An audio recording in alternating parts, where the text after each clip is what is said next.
નમસ્કાર મિત્રો, હું રાજેશ ભાસ્કર આપ સૌનું યુટ્યુબમાં આપણી આ ચેનલ પર સ્વાગત કરું છું. મિત્રો, આજે આપણે તારીખ 9 ડિસેમ્બર 2024ના કેટલાક મોસ્ટ ઇમ્પોર્ટન્ટ કરંટ અફેર અને અગાઉની પરીક્ષામાં પૂછાયેલા કેટલાક ઇમ્પોર્ટન્ટ પ્રશ્નો વિશે ડિટેલમાં ચર્ચા કરીશું, જે આપને આવનારી પરીક્ષા માટે ખૂબ જ ઉપયોગી સાબિત થશે. તો મિત્રો, આપ આ ચર્ચા સાથે જોડાઈ રહેજો અને વિડીયોને પહેલેથી લઈને છેલ્લે સુધી પૂરેપૂરો જોવાનો આગ્રહ રાખજો. તો ચલો મિત્રો, શરૂ કરીએ. શરૂઆત કરતાં પહેલાં જણાવી દઉં કે જો તમારે આપણી આ યુટ્યુબ ચેનલને સબસ્ક્રાઈબ કરવાનું હજી પણ બાકી હોય તો ચેનલને સબસ્ક્રાઈબ કરજો, નોટિફિકેશન બેલ આઇકોનને પ્રેસ કરીને. અને જો તમને આ વિડીયો પસંદ આવે તો વિડીયોને લાઈક કરજો, પરંતુ આ વિડીયોની લિંકને શેર કરવાનું ના ભૂલો. અત્યારે જ તમારા જેટલા પણ મિત્રો છે બધા મિત્રો જોડે વિડીયોની લિંકને શેર કરી દો. તો શરૂઆત કરીએ.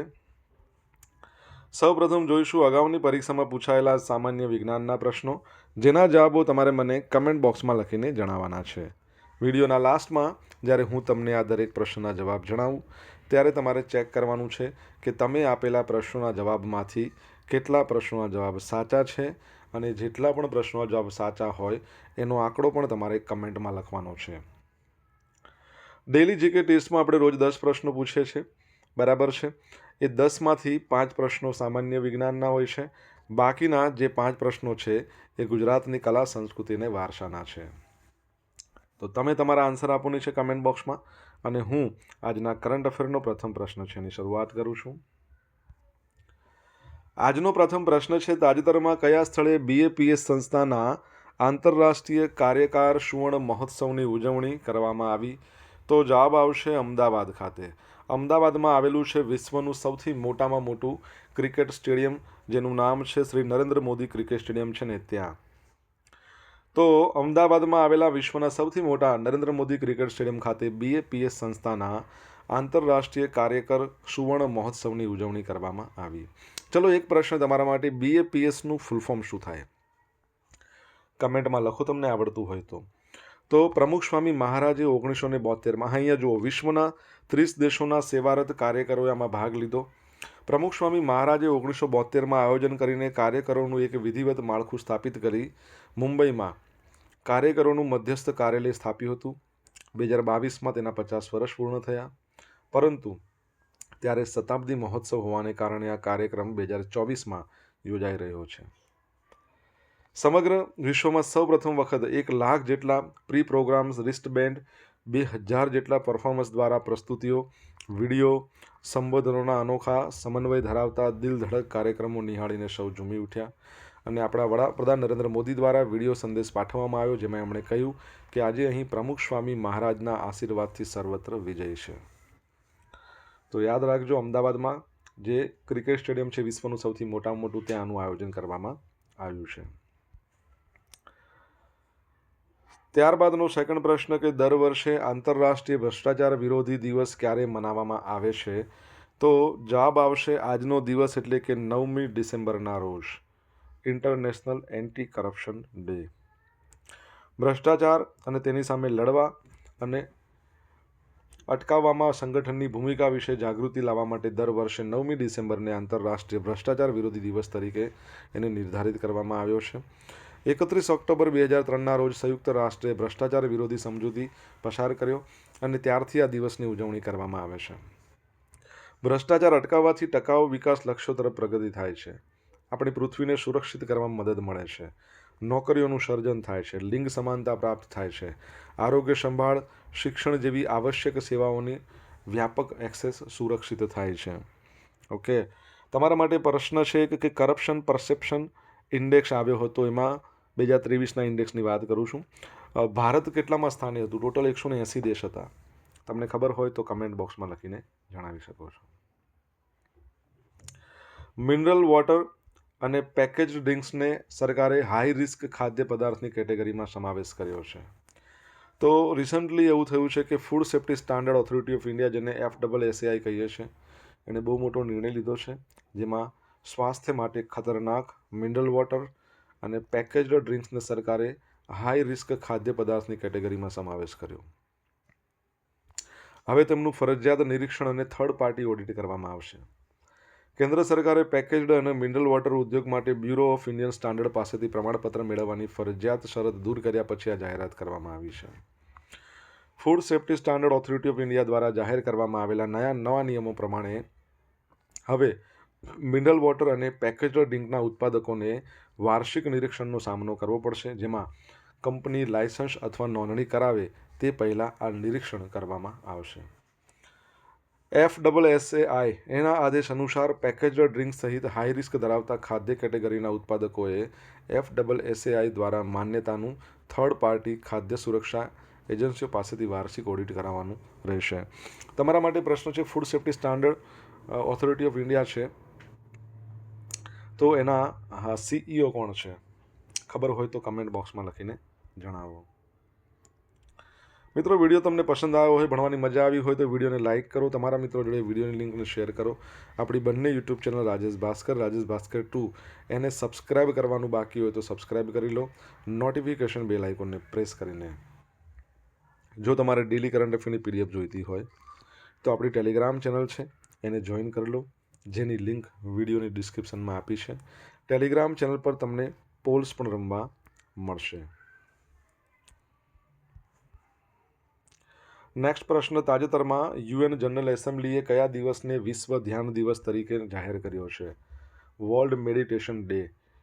તો જવાબ આવશે 21 ડિસેમ્બર. પરીક્ષાની દ્રષ્ટિએ બહુ જ અગત્યનો આ પ્રશ્ન બની શકે છે, યાદ રાખજો. ઇમ્પોર્ટન્ટ ડેઝ નવો જ ઘોષિત કરવામાં આવ્યો. તો યુનાઇટેડ નેશન જનરલ એસેમ્બલી એણે 21 ડિસેમ્બરને વિશ્વ ધ્યાન દિવસ તરીકે જાહેર કરતો ઠરાવ સર્વસંમતિથી અપનાવ્યો છે, જે ભારત દ્વારા પ્રાયોજિત છે અને લિંક્સટેનટાઇન, શ્રીલંકા, નેપાળ, મેક્સિકો, એન્ડોરા જેવા દેશો દ્વારા સમર્થિત છે. તમારા માટે એક પ્રશ્ન, યુનાઇટેડ નેશન જનરલ એસેમ્બલી એનું અત્યારે 79મા નંબરનું સત્ર જે ચાલી રહ્યું છે એના અધ્યક્ષ કોણ છે? આ ઠરાવ વ્યાપક સુખાકારી, આંતરિક શાંતિ, તાણ અને ચિંતા આવા જે આધુનિક પડકારોનો સામનો કરવા માટે ધ્યાનની ભૂમિકા પર ભાર મૂકે છે. 21 ડિસેમ્બર ભારતીય પરંપરામાં પ્રતિબિંબ અને આધ્યાત્મિક વિકાસ માટે શુભ સમય માનવામાં આવે છે. તે 21 જૂન જે ઉનાળામાં રોજ મનાવવામાં આવેલા આંતરરાષ્ટ્રીય યોગ દિવસને પૂરક બનાવે છે, જે વૈશ્વિક સ્તરે સુખાકારી પ્રથાઓને પ્રોત્સાહન આપવા માટે ભારતના દાયકા લાંબા નેતૃત્વને પ્રકાશિત કરે છે. તો યાદ રાખજો, નવો દિવસ આવી ગયો છે. લાસ્ટ ટાઈમ આપણે ભણ્યા હતા કે ગ્રામીણ વિકાસ દિવસ 9 જુલાઈએ નહીં હોય, આઈ થિંક 6 જુલાઈએ ગ્રામીણ વિકાસ દિવસ ઘોષિત કર્યો હતો. 25મી મે એને વર્લ્ડ ફૂટબોલ ડે ઘોષિત કર્યો હતો યુનાઇટેડ નેશન જનરલ એસેમ્બલીએ. બરાબર છે, તો યાદ રાખજો. તાજેતરમાં અર્જુન એવોર્ડ વિજેતા પીઢ ખેલાડી રાજ મનચંદાનું નિધન થયું હતું. તેઓ કઈ રમત સાથે સંકળાયેલા હતા? તો જવાબ આવશે, તેઓ સ્ક્વોશ સાથે સંકળાયેલા હતા. તો પીઢ સ્ક્વોશ ખેલાડી રાજ મનચંદાનું 1 ડિસેમ્બરે 79 વર્ષની ઉંમરે નિધન થયું. નરેન્દ્ર મોદીએ રાજ મનચંદા છે એમને ભારતીય સ્ક્વોશના સાચા દિગ્ગજ જણાવ્યા, જેઓ તેમના સમર્પણ અને શ્રેષ્ઠતા માટે જાણીતા છે. સ્ક્વોશની કોર્ટ ઉપરાંત રાષ્ટ્ર પ્રત્યે તેમની સેવા તેમની લશ્કરી સેવામાં પણ પ્રતિબિંબિત થાય છે. 1977 થી 82 સુધી સતત 6 નેશનલ સ્ક્વોશ ચેમ્પિયનશિપ એમણે જીતી હતી. 1981માં બેસ્ટ સર્વિસીસ સ્પોર્ટ્સમેનનો એવોર્ડ મળ્યો હતો. તેમણે આર્મી માટે અભૂતપૂર્વ 11 ટાઇટલ જીત્યા હતા.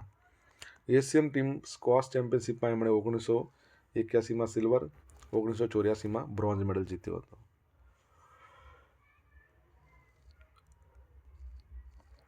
ઓગણીસો 1983માં એમને અર્જુન એવોર્ડ એનાયત કરવામાં આવ્યો હતો. તમને ખબર છે, સ્ક્વોશના એક ખેલાડી છે જેઓએ અંડર-19 ગર્લ્સ ટાઇટલ જીત્યું, દિલ્હીની છે.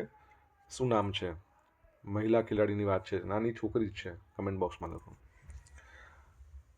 85 નવી કેન્દ્રીય અને 28 નવી નવોદય વિદ્યાલયો ખોલવા કેન્દ્ર સરકારની મંજૂરી આવી ગઈ છે. તો રિસન્ટલી વડાપ્રધાન નરેન્દ્ર મોદીની અધ્યક્ષતામાં મળેલી કેબિનેટ બેઠકમાં 85 નવી કેન્દ્રીય વિદ્યાલયો, 28 નવી નવોદય વિદ્યાલયો ખોલવાની મંજૂરી આપવામાં આવી છે.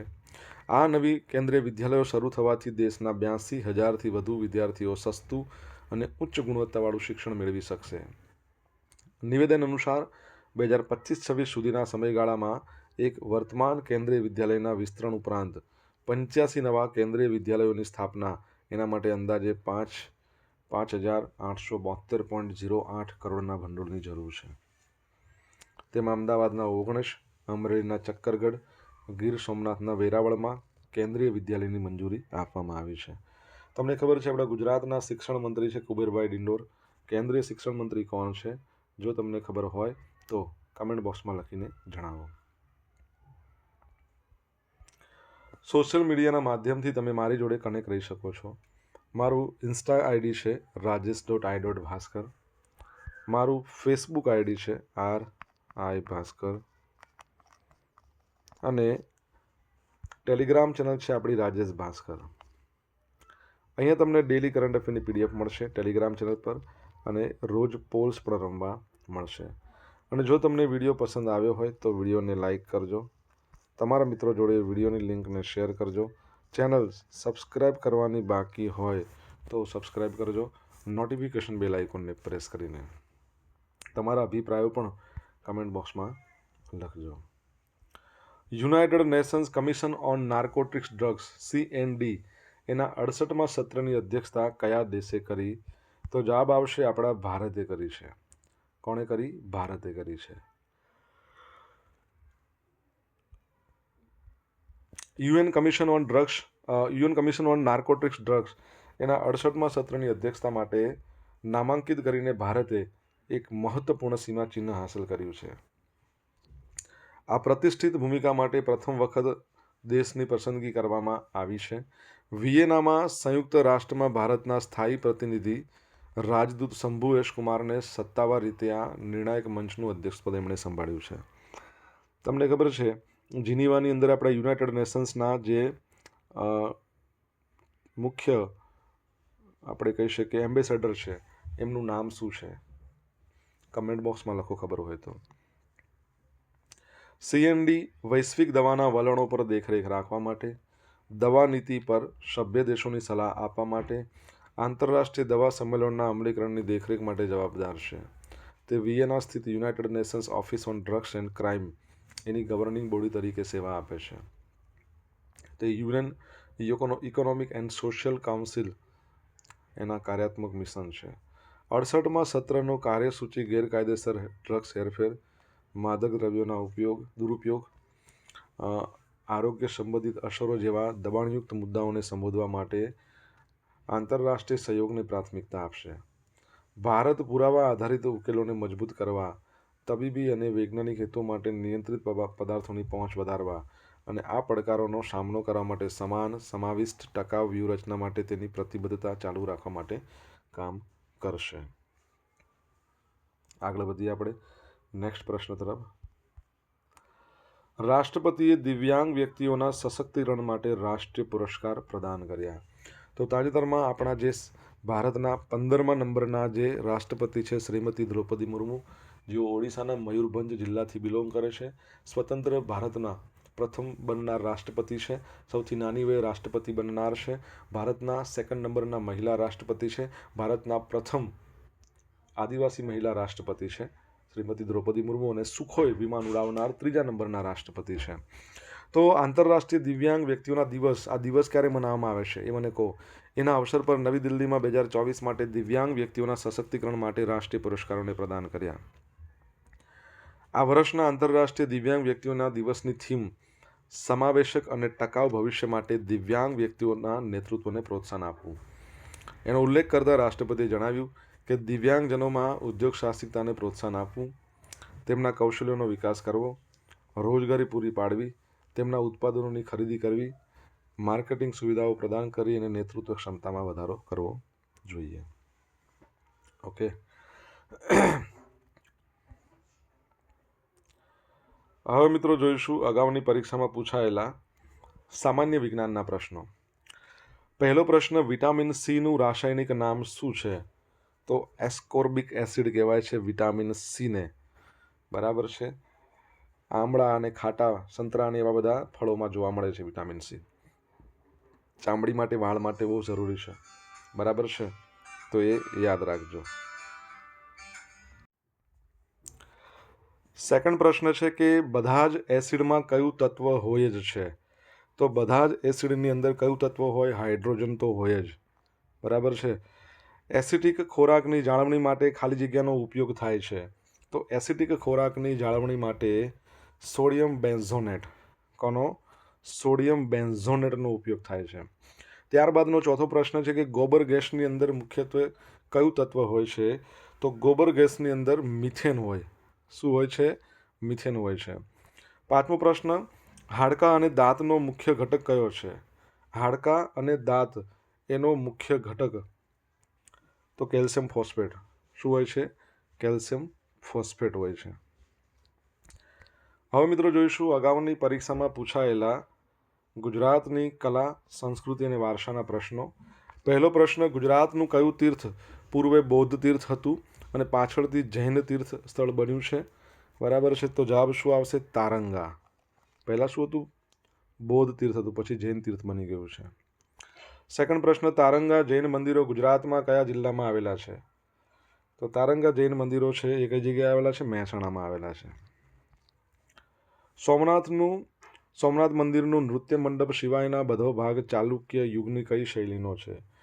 તો ચાલુક્ય યુગની નાગર શૈલીનું. તમને ખબર છે આપણે રિસન્ટલી ભણ્યા હતા સોમનાથ મંદિરનું ટ્રસ્ટ, એના જે ટ્રસ્ટી, બરાબર છે, વિષાદ પદ્મનાભ બન્યા, ખાસ યાદ રાખજો. અને સોમનાથ મંદિર ટ્રસ્ટના જે ચેરમેન છે એ ચેરમેનનું નામ શું છે? તો આપણા વડાપ્રધાન છે નરેન્દ્ર મોદી. મલ્લિકા સારાભાઈ કયા નૃત્યના જ્ઞાતા છે? તો એક તો યાદ રાખજો ભરતનાટ્યમ અને બીજું છે કુચીપુડી. ભરતનાટ્યમ અને કુચીપુડી આ યાદ રાખજો. પાંચમા નંબરનો પ્રશ્ન છે, મોઢેરાનું સૂર્ય મંદિર કયા જિલ્લામાં આવેલું છે? તો મોઢેરાનું સૂર્ય મંદિર છે મહેસાણા જિલ્લામાં આવેલું છે. ભીમદેવ એકના સમયમાં બંધાયેલું છે. ઓકે, યાદ રાખજો. હવે મિત્રો જોઈશું ગઈકાલે પૂછેલા પ્રશ્નોના જવાબ. તાજેતરમાં મુખ્યમંત્રી ભૂપેન્દ્ર પટેલે ક્યાંથી રાજ્યવ્યાપી રવિ કૃષિ મહોત્સવ 2024નો પ્રારંભ કરાવ્યો?